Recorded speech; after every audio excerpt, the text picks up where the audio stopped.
One of the main things that helped me stop overthinking so much was learning that I had a fundamental misunderstanding of how our brains work. And you might have this misunderstanding too.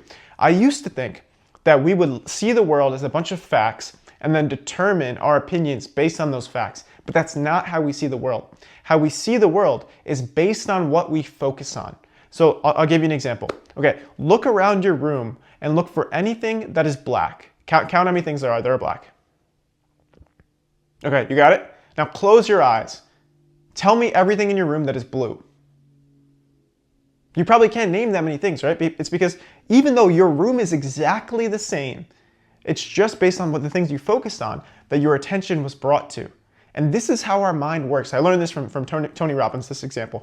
But this is how our mind works. It's based on what we focus on. So if we want to change our decisions, our thoughts, we have to change what we focus on. The things that we look for determine our opinions, because it's kind of like a filter, because there's so many things in the world, right? There's so many things that you could focus on, but your filter is what narrows down what you actually do focus on, because that's how our brains actually have to perceive everything in the world. Because right now there's like a million things in front of you, right? There's like a million particles, but the reason that you can only see what you see, like literally how your eyesight works, is based on using tools to get to a certain objective. So our overthinking, a lot of times we think it's rational. We think it's rational that we have these thoughts like, oh, well, what if I don't look good on camera? What if people hate my videos? All these thoughts, all these what if overthinking thoughts. We think of them as rational because in part they are rational, but it is your filter, your mind, your values, the things that you actually determine as valuable that make up the facts that we focus on. There's an unlimited amount of facts, but the facts that we focus on are what control our decisions. So if you want to stop overthinking, you need to change the filter. A lot of people, they try and change everything else in the world. You can't change everything in the world, right?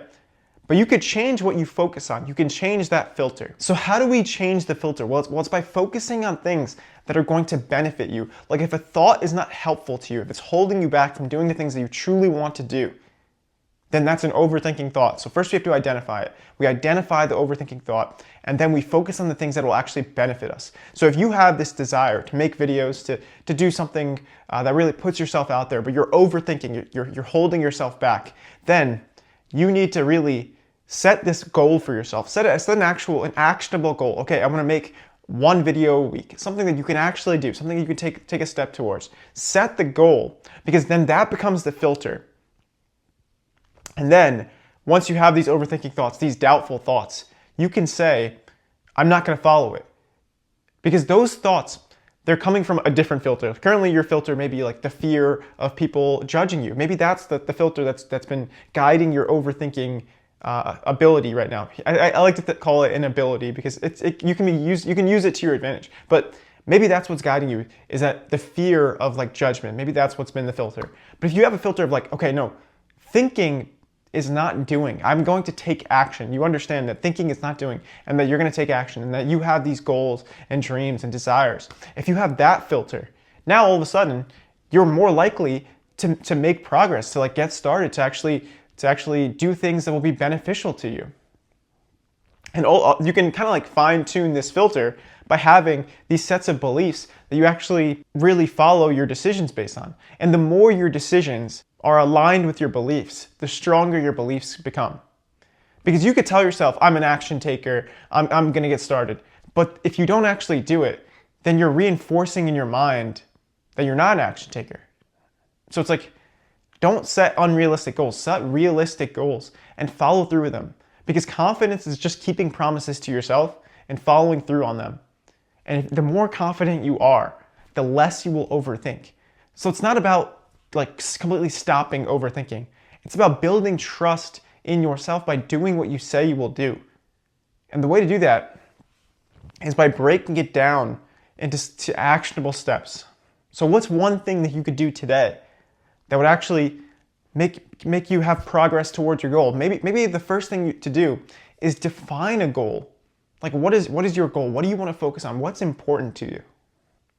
And if you focus on that and you set an actionable goal and you start making progress towards it, you start to build trust in yourself.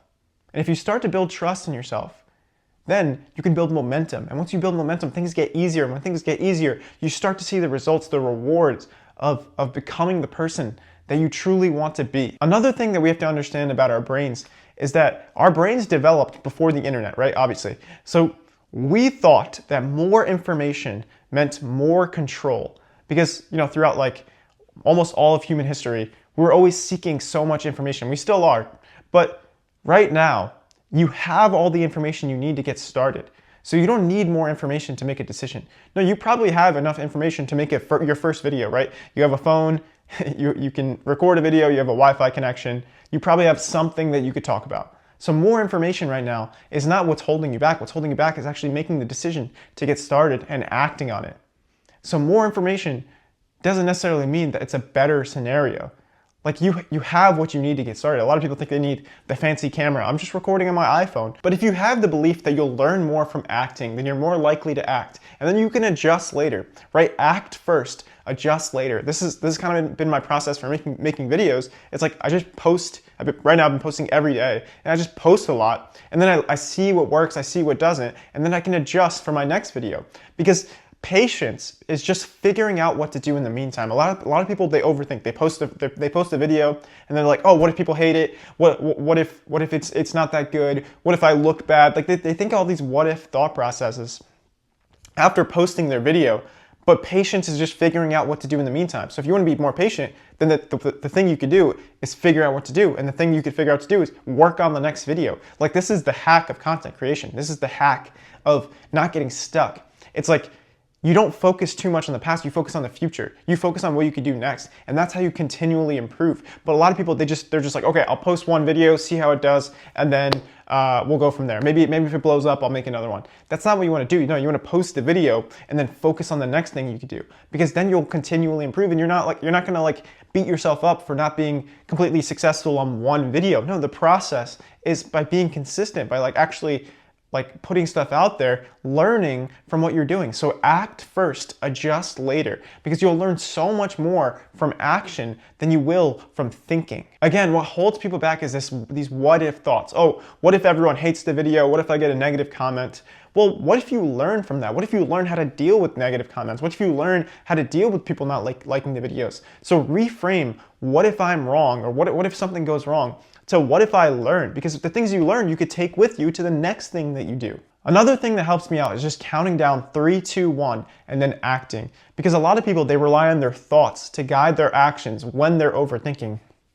But if you're overthinking, you don't need more thoughts, right? It's overthinking, there's too many thoughts.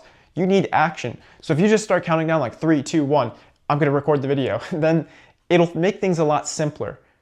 And the more you do that, the more you train yourself to just count down and act, the easier it gets. And of course, it's not going to be easy at first to stop overthinking immediately. It's going to take some time and effort. But even though it won't be easy, it will be worth it. Life's not easy, but it's worth it. Take care.